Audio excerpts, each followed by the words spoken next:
Hello, everyone. Welcome to episode 105 of the ITSM crowd. Today, our topic is leadership. How has leadership changed? What are the challenges that our leaders face now?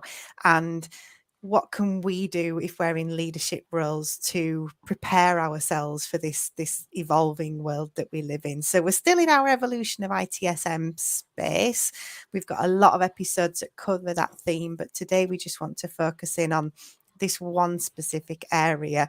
So I've got two wonderful guests with me today. Simone is a veteran of the ITSM crowd and Sophie is new. So, Sophie, I will come to you first and ask you to just tell us a bit about yourself. Okay, thank you. Hi.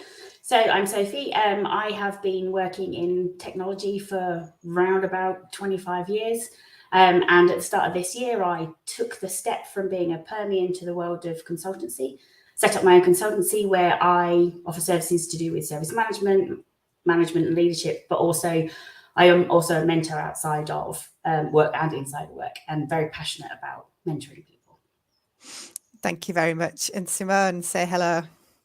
Hi again, everyone. Hi, Claire. Sophie, welcome to the crowd. It's so much fun. Claire always keeps us in line, so it should be a nice ride. Her leadership skills are none to par. I began my love affair with technology very early on. It's shifted quite a big journey, so everything from learning from a manual typewriter to wonderful things like code and PABXs, and satellites and all sorts of wonderful things.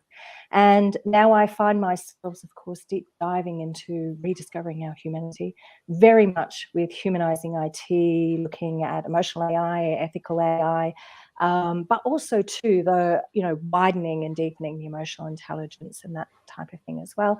And of course, if you want to know all the service management stuff through my training and coaching and everything else, just look up LinkedIn and you find it all there, and you can contact through there too.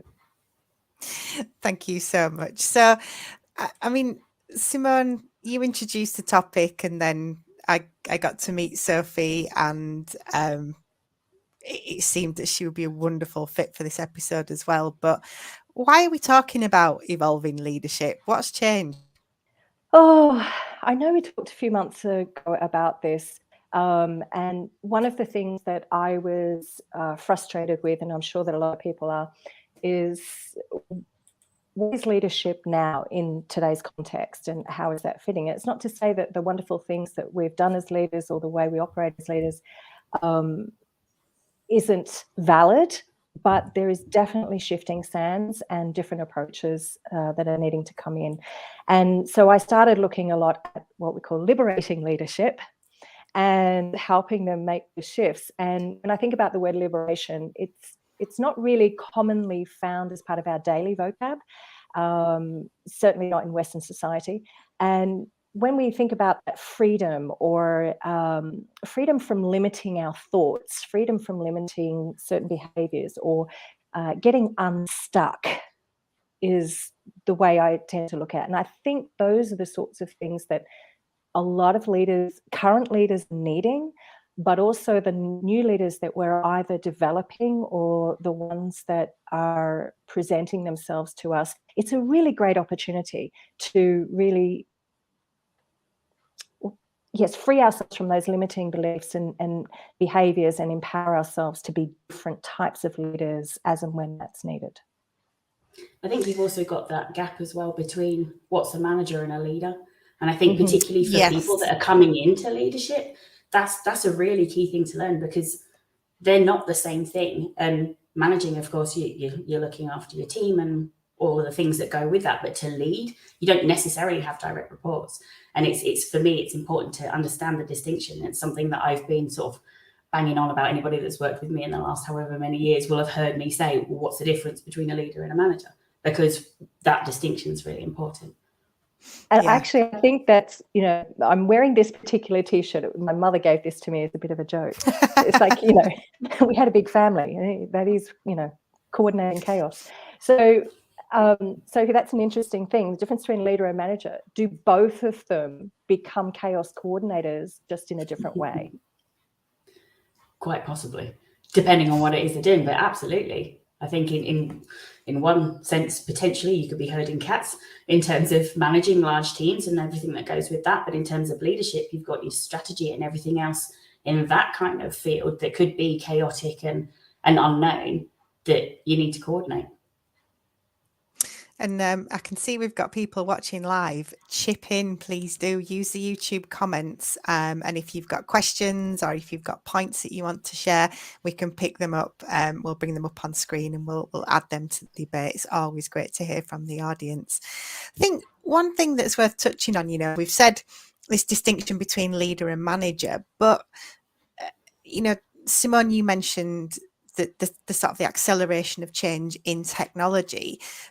Does leadership in the technology space have specific challenges that maybe leadership in other elements of an organization doesn't?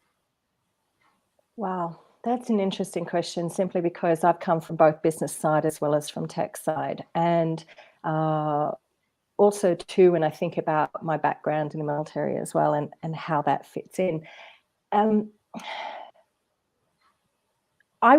I'd actually say there are unique contextual challenges in any part of the business, whether you're in HR or you're in finance or, in the strategic teams or you're in tech. There will be peculiarities inherent to those things. I think with the tech side, that acceleration definitely of the technology itself, and being the advisors and guiders to business on how they can take advantage of what's coming, what is the emerging tech coming, how can that make a difference to the organization, what are going to be those impacts for them, and also too, how can they get the most out of the potential of the tech they already have. I find that that's a really big thing. One of our favorite people, shiny new things, Paul Wilkinson giving a call out there, is that it's not always about that shiny new thing, but how do we are leading them on a tech journey. So I think understanding that flow of how those different parts of the business coordinate and come together so that we don't have the chaos. Yeah. Yeah, because Sophie, I think when we did the prep call for this, we were talking about the fact that, sometimes you work with organizations who don't really understand what they want, which then makes it very hard to deliver on that. And is that a leadership challenge, or is that something that's happening elsewhere in the organization? I think it's a combination of things. Like the organizations I've been part of or worked with, there's the strategic side of what the technology function wants to do compared to what the business wants to do, and then you've got the operational side of the business and what they're doing. And sometimes those two areas don't necessarily align, or if they're trying to align, there's a mismatch, and then the bright and shiny comes in. So for me, it's understanding what your goal is and what is it you're working towards. But if you don't know, say you don't know, you can figure it out through discovery, through conversation. I think there is a big chunk of that, because particularly for me as a consultant going into an organization, I'm there to do a piece of work. But if people don't understand what it is that they need, then I've got almost like a harder task to try and figure out, like, how can I help you? Where's the value? What is it that you actually need? What are you looking for? To try and fill that gap, and then maybe help the leadership with defining their strategy or wherever it is they want to go. Yeah. We've got sorry, Simone. I was just going to bring this comment in from Chris. Welcome, Chris. Nice to have you with us.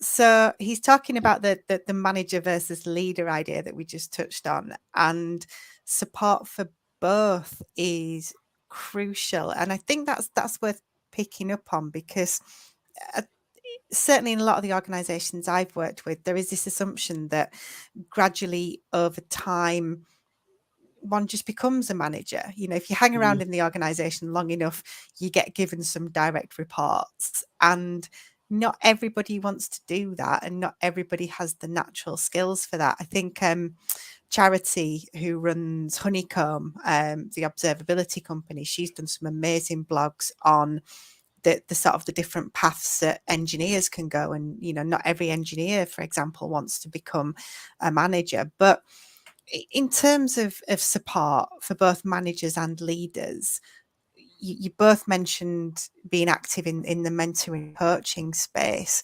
What can organisations do to set people up for success? I've been in organisations where they have like a management training scheme for the new and upcoming leaders or managers in the company. Which those things are really great, but I've often found them quite generic. And I think that there is an element that's required when it comes to the mentoring space to tailor what you're talking about to the individual. So for me, in previous organisations where I've been a leader in the organisation or a manager, or both, I've been sent on training courses, which were great, but I have a degree in business and management. So a lot of the content I've already covered. So I'm sitting there teaching stuff that I had and being taught stuff that I had wrote my dissertation on and stuff like that. Whereas if there was a mentoring program at the same time, then that would tailor more of what I needed to help me develop as a manager and help me develop as a leader. I think there's a combination of two things. Give people the basics in terms of this is how you do a one-to-one and this is how you manage conflict situations and all of that sort of stuff. And then leadership, how do you develop your teams? How can you motivate people? But then for the individual, what do you need? Where are your development areas? What's important to you as an individual, for a manager, an individual leader? How can I help you? And I think that's a really key thing. Yeah, absolutely. Definitely agree with how the program has to include the leadership element. I think back to some service desk teams, things that I've managed as well as lead. And I remember people going, oh, well, you know, I'm really tired of my team leader, like the conflict comes up and saying, I just don't think that they're doing a good job. And I said, well, what would you do differently? How would you manage that particular situation?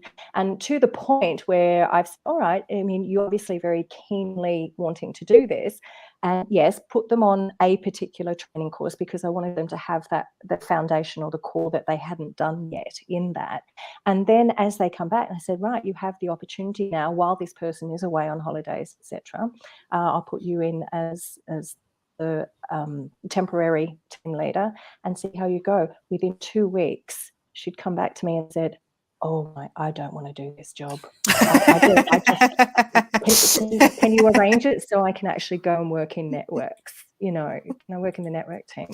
And it's really interesting because often when you actually give people the opportunity or allow them to feel it and guide them through that, they will sometimes self-deselect from the process of that as well. And I think that's really important, that we shouldn't just be choosing people because we think that they can do the job or that we see something in them. It's good to, you know, ignite that spark, but they have to have the want to be in that space as well.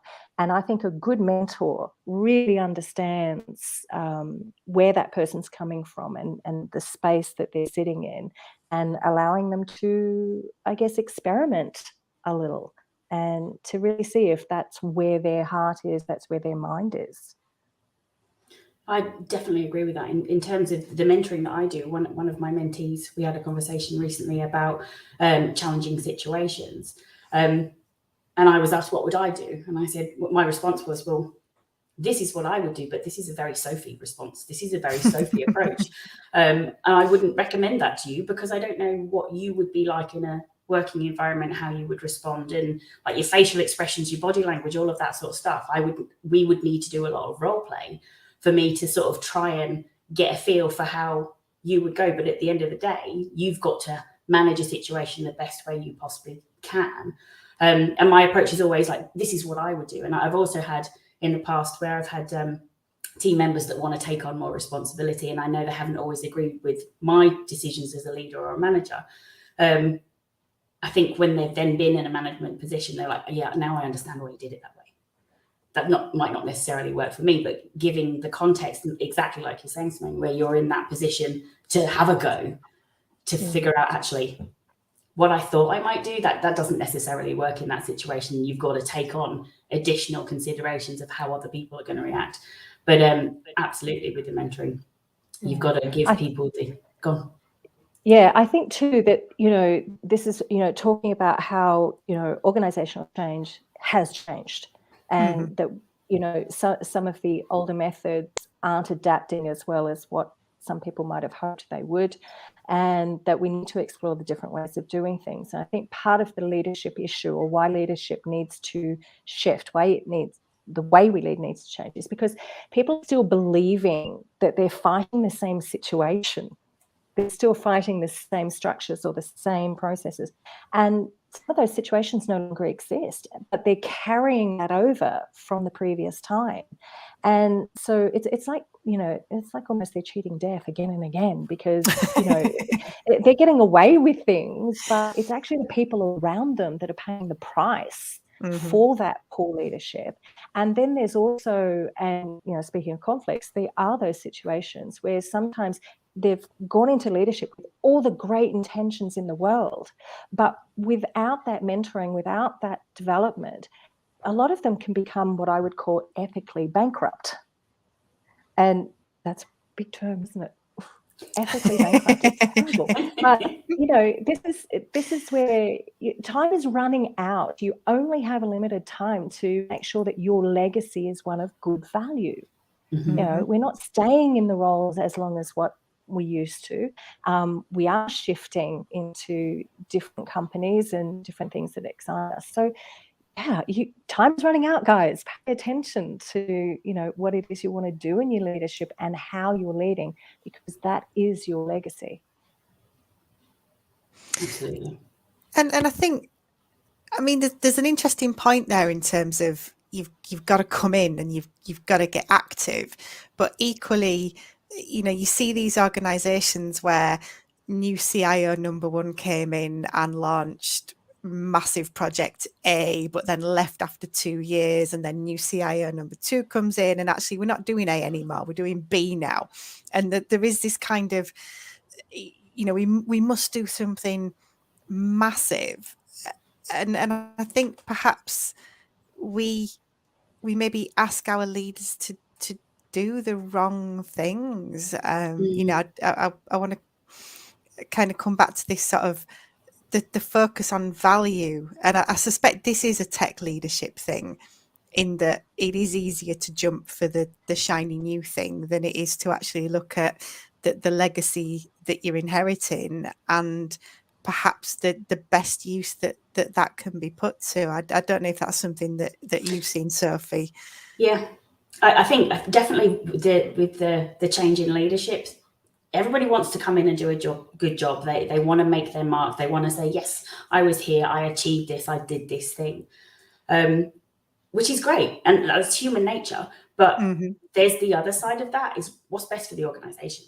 Is that bright and shiny thing that you're switching from to the new one, is that really going to do what we want it to do? Or, as you guys were saying before, is there something else we already have that we could utilize? And for me personally, one of the things I find most inspiring about leaders is if they take something that was already there and they run with it and they finish it off.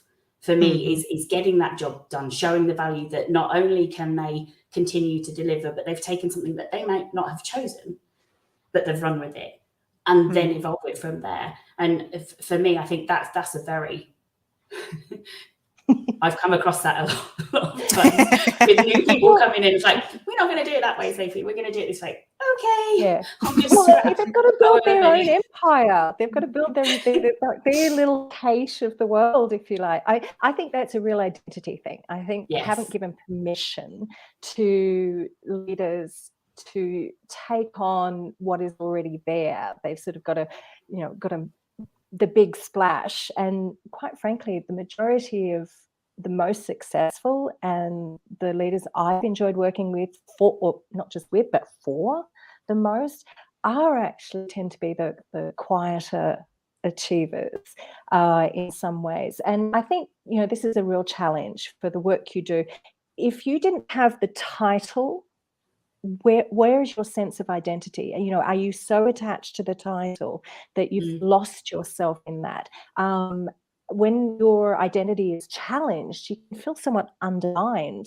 And so I think if you are able to strip away the role titles and thing, and say, well, you know, who am I in this place? How do I stabilize myself just as much as I stabilize the team around me?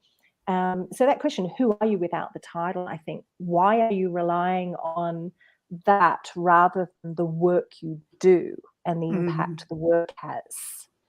Because the marketing is necessary, and I call it the marketing, you know, when we want to say, well, this is our value, and you need to educate and talk and communicate and make people aware of how cool your group is and your team is and everything. But, you know, when you take what's the work, what's the value you bring, because that's the impact that's going to be felt, and the impact that remains that inside people. So, you know, who are you? What's this persona you're believing in? Is this mythical character? But who are you behind that mask, and what it is you leave behind, I think, is really important. That's an interesting conversation yesterday. Go on, Sophie. I was talking to somebody yesterday about what I was helping a client with, and there was a mention of job title, and I was like, well, I didn't really answer the question about job title. I said what I was there to do, because my identity as a consultant is the work that I bring, the advice that I'm trying to give, the guidance and all of that sort of stuff. But it is very true. Like, where are you? Where do you fit? But also not just as individuals, but what's the purpose of the function that you're in? I mean, technology, you're delivering services to your customers, clients, whatever it is, but why? To what aim? And going back to that value point is, what is the value that you're bringing to the organization, and how does that all fit in together? Yeah. I had one friend of mine, he's changed his title from not just being a consultant or a facilitator or a teacher, he's now a coach-sultant. A what? A coach-sultant. So instead of a consultant and coach, a coach-sultant. And I thought, that's actually really quite interesting to take title. Because, I mean, title is meant to describe what you do. That's, I'm the finance manager, or, I manage finance. So really, titles are sort of supposed to be about what you do, not necessarily what you are as a person. And so I like that. That's why I just say, people ask me for my title for conferences and things like that. I say, humanizing IT. That's what I do. I liked mixologist. That's a good one as well. I still use that. Yeah, definitely. I like that one. I might use that one. Because I think a title can be a constraint as well.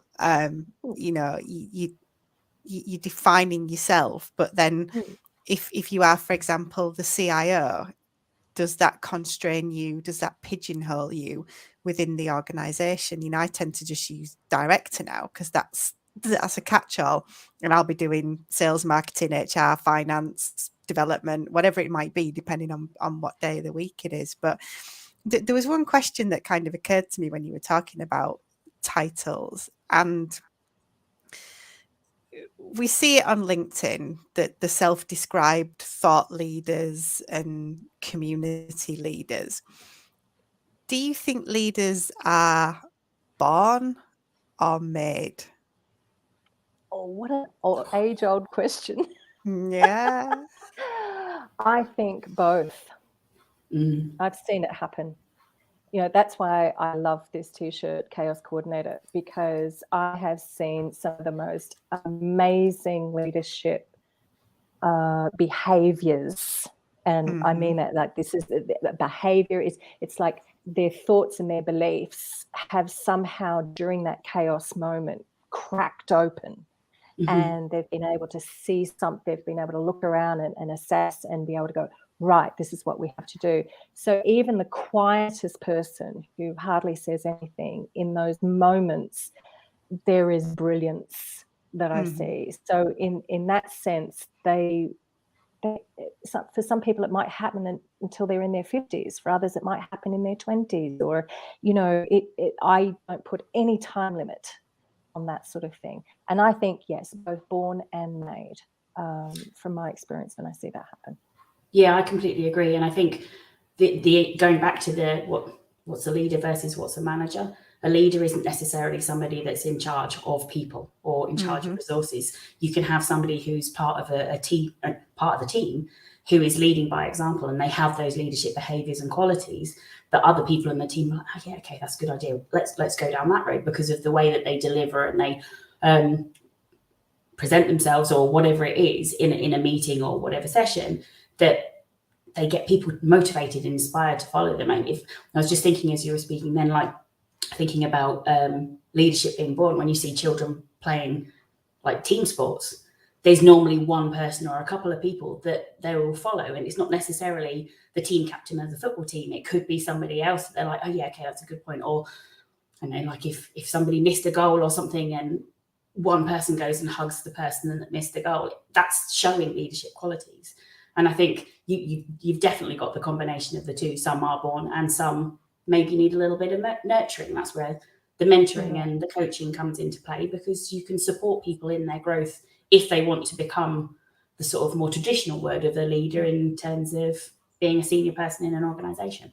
Yeah, I think the people side of it is so critical. I mean, we need to be teaching things like emotional agility in schools, not just like it needs to be coming all the way through.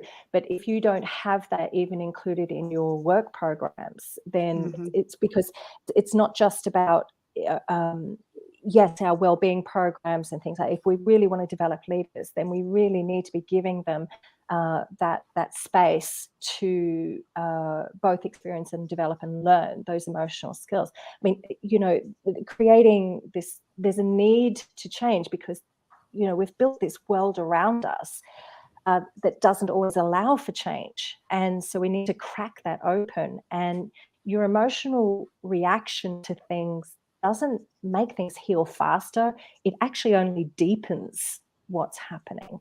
And so, you know, there's this fear sometimes, I think, of either becoming a leader or losing your leadership. There's a fear that develops, or what if they don't see me as a leader anymore? Or, you know, this can bleed into the way they lead. And all those fears and things that they've brought into the role. If we're not giving them that emotional development so that they can, you know, be aware and manage themselves, then their ability to lead others and to recognize that in others is going to be far more difficult.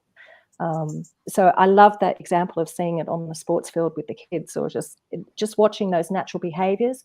What are those behaviors that we are nurturing in our teams? And I use the word nurture on purpose because you don't necessarily want to interfere with some of those behaviors. You want to allow the space or the environment around it so that it naturally occurs, or so that it naturally gets stronger. And then also the behaviors we don't want to see, how are we then maneuvering the environment so that they dissipate or that they can be removed in some way? Definitely. So, fostering empathy, I think, is a big one. We are into our last couple of minutes. It's, as always, it flies. Sophie, any final thoughts, any quick tips, any links that you want to send people to, anything that you just want to make as your closing point? I would say that if anyone is looking for any kind of support, go speak to someone in the leadership in your organisation, ask them to be your mentor, ask for help. There's loads of places where you can get mentoring for free outside of work. I'm part of the Reed Technology Women in Tech mentoring program, which is fantastic. And whilst it's women in tech, you can talk to anybody. And I would just, don't be afraid to go and ask. If you want to learn more, and the programs at your office aren't quite hitting what you need it to do, then just say, hey, so-and-so, would you be my mentor? I need help. Yeah, that's brilliant advice. And again, come back to the fact that the service management community in particular is so strong. Nobody is going to turn you down. And Simone, your final thoughts? Yes, I definitely agree with Sophie. Like her, I'm also part of the Women Tech Network ambassadors and mentorship. So please just go and reach out. Different people, you will have a relationship with your mentor that is, it is very professional, but it's like anything else. You need to click, you need to connect, you need to engage. So there's such a vast array of people out there that can help you do that. In terms of some of the tips of what we've been talking about, you know, change requires that, you know, the belief that the old version of you can evolve and that you can settle things. You don't perpetuate the old cycles. Always moving on, because the testament of you is what continues after you have left where you've been. I love it. And thanks so much, Chris, for being with us, and really glad you enjoyed this episode. Our next episode of the ITSM Crowd is coming up on the 4th of October, so 10 a.m. BST. We've got Michael Cote from VMware. He's going to be joining us. We're going to talk about evolution of ways of working. We're going to talk about digital transformation. It's going to be a really good one, so I hope you can join us then. But Sophie, Simone, enlightening as ever. Thank you so much for being with us and sharing your thoughts and your experiences today. We really, really appreciate it. And everyone, I will see you on the next episode of the ITSM Crowd.